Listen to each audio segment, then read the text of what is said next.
Hayal et, genç bir kadınsın. Anadolu'nun bir köyünde öğretmenlik yapıyorsun.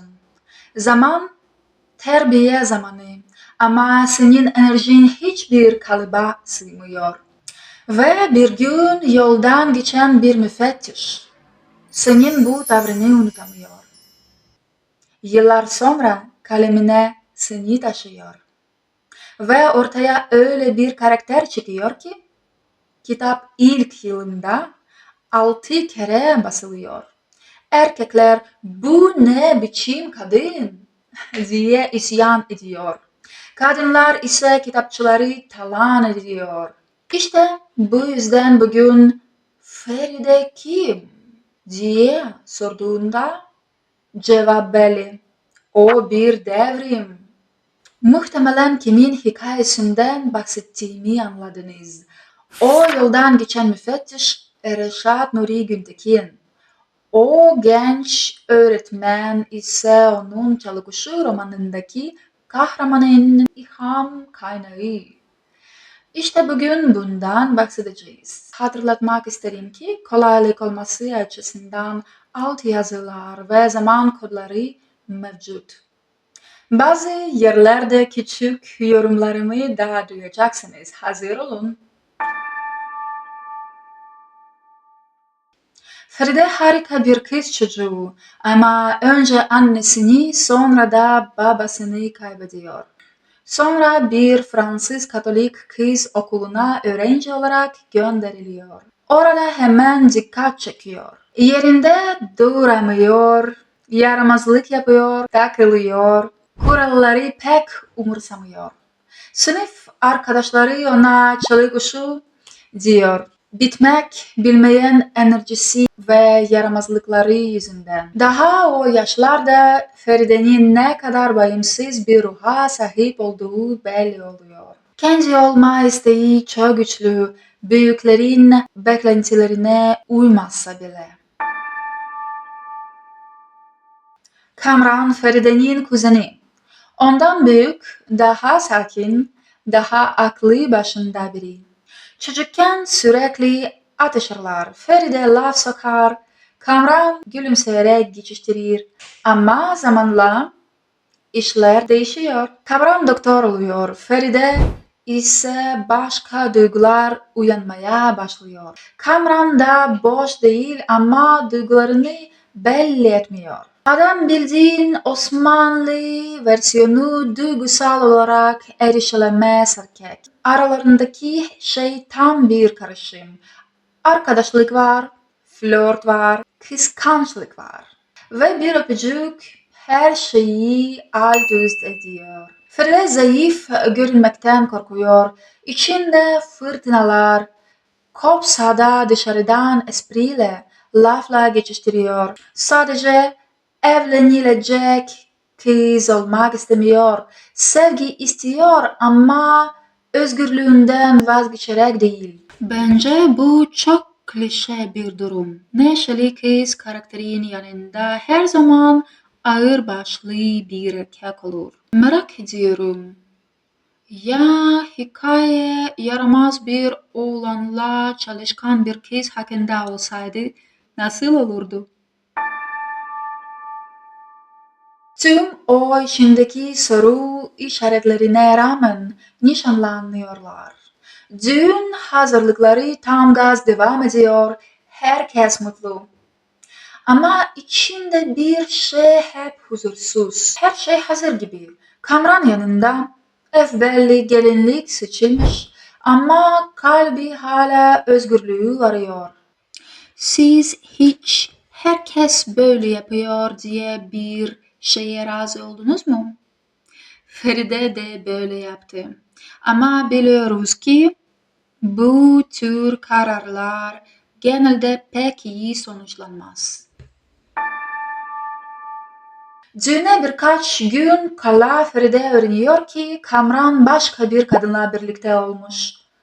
Öpücükler, mektuplar, her ne kadar bu nişandan önce olmuş olsa da Feride için bu tam bir ihanettir. Güveni yıkılıyor. Ve Feride ne yapıyor biliyor musunuz? Ne kavga ediyor, ne veda ediyor, sadece çekip gidiyor. Evden, Kamran'ın hayatından ve olacak denilen o gelecekten çekip gidiyor.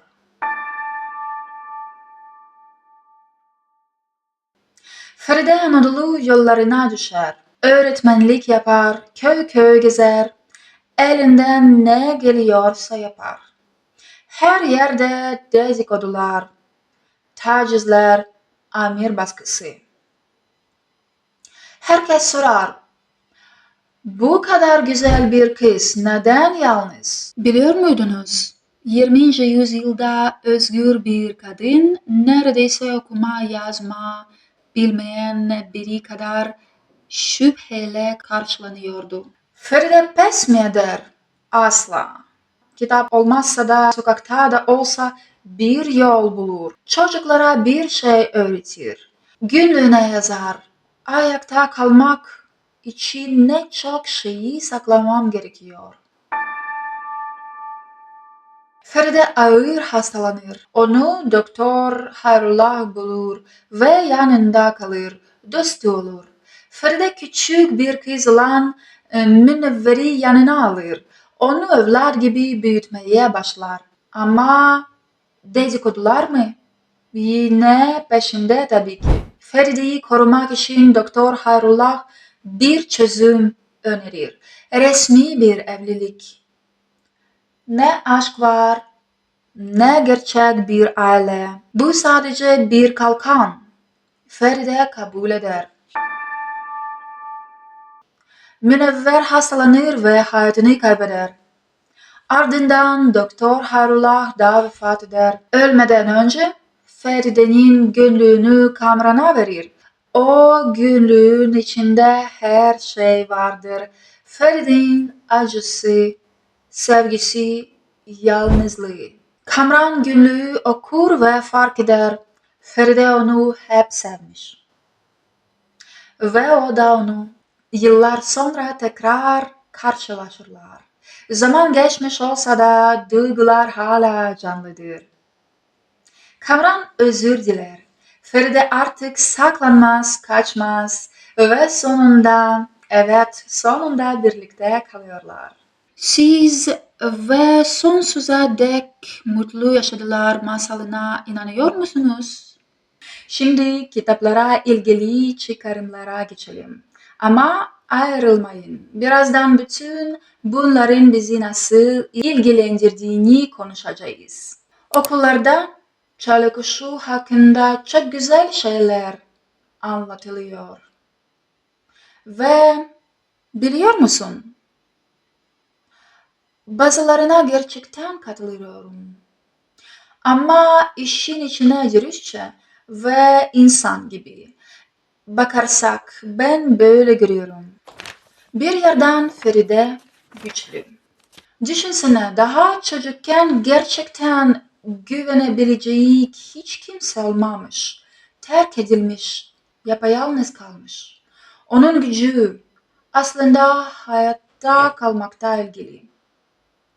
Ama öte yandan gerçekten güçlü bir insan kendinden kaçar mıydı? Derler ki bu roman öğretmenlik misyonu, halkı aydınlatma üzerine. Olabilir. Ama dürüst olmak gerekirse ben Feride'nin dünyayı kurtarma derdinde olduğunu pek görmedim. O kabul edilmek istiyordu.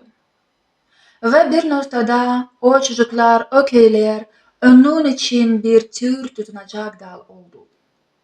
Bazen okulda şöyle derler, bakın ne yüce bir aşk hikayesi.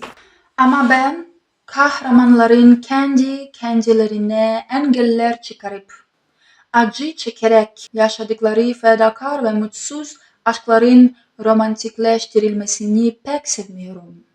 Ama bir yandan da öyle olmasa ilginç bir hikaye çıkmazdı. Feride kendini dimdik tutuyor. Bu da saygı uyandırıyor. Kendi yolundan gidiyor. Yalnız kalsa bile. sadece dürüstçe yoluna devam ediyor. Ve bize tam da böyle kendine dürüst olmanın neye mal olduğunu gösterdiler. Yani çalı kuşunu ders planına göre değil de gerçekten okuyunca. Feride'yi sadece örnek bir karakter olarak değil, hatalar yapan, korkan ama yine de yoluna devam eden bir insan olarak görebiliriz. Ve bu, bana sorarsan, her türlü resmi yorumdan çok daha kıymetli.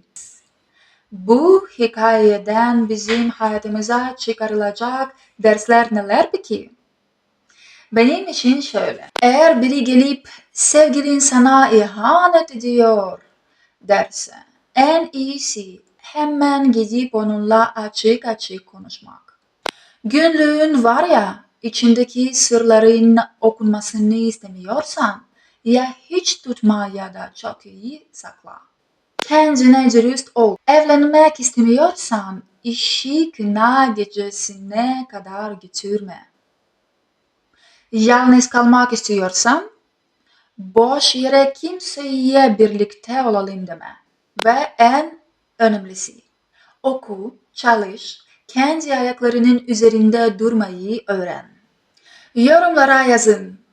Sizce bu eser biraz fazla mı abartılıyor? Feride'yi bir feminist ikon olarak mı görüyorsunuz? Yoksa sadece yorgun ama inatçı bir kız mı? Benim fikrime katılıyor musunuz? Yorumlarda buluşalım. Haftaya yine buradayım. Bekliyorum.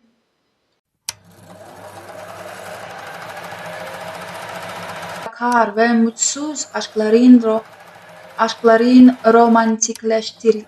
Romantikleştirilmesi romantikleştirilmesi di pomagajesz, nie masz. Romantikleştirilmesini